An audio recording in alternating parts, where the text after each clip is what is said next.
संतोष देशमुख हत्या प्रकरणावरून टीकेची राळ उडवून देणारे सुरेश धस यांचा कार्यकर्ता सतीश भोसले याचे हे रोजचे नवे कारनामे आता समोर येत आहेत।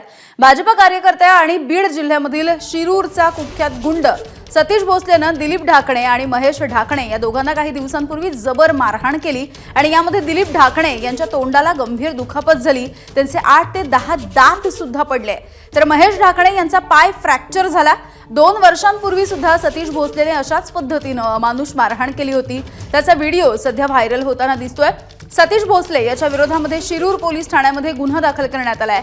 कारवाईसाठी पोलिसांनी पथक सुद्धा स्थापन केल्याचं बोललं जात आहे। मात्र अजूनही हा जो सतीश भोसले आहे तो मोकाट आहे, अजूनही त्याला अटक झालेली नाही आहे। त्यामुळे सुरेश धस यांचा कार्यकर्ता असलेल्या याच भोसलेच्या मुसक्या कधी आवळल्या जातील असाही सवाल आहे।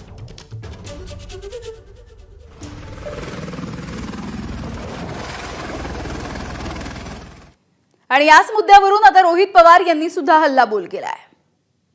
देवेंद्र फडणवीस साहेबांची सवय बघा, होम मिनिस्टरांची, आम्ही कारवाई केली, आम्ही त्याच्यामध्ये लक्ष घातलं, पण कारवाई केली, पण कारवाई पुढे कुठपर्यंत नेली हे ते कधी सांगत नाही।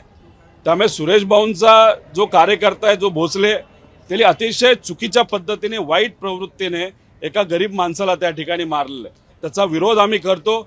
त्या भोसलेवर कारवाई व्हावी अशी मागणी आम्ही सुरुवातीला केली होती। ठीक आहे, आता कारवाई झाली आणि तुम्ही धसांना सुद्धा विचारलं तर ते पण म्हणतील कारवाई करा। आमचं मत कारवाई झाली, पण फक्त FIR केला म्हणजे कारवाई झाली असे नाही, उचलायचं आणि जेलमध्ये टाकायचं, ह्याला आपण कारवाई म्हणतो। ते लवकरात लवकर झालं पाहिजे अशी आमची सगळ्यांची मागणी। दरम्यान या सतीश भोसलेने आणखी एका व्यक्तीला मारहाण केली होती आणि ही व्यक्ती सिंदखेड राजा तालुक्यामधल्या महारखेड इथली आहे। कैलास वाघ असे या व्यक्तीचं नाव आहे। बीड मधल्या एका शाळेमध्ये आपल्याला मारहाण करण्यात आली असा आरोप कैलास वाघ यांनी केला आहे।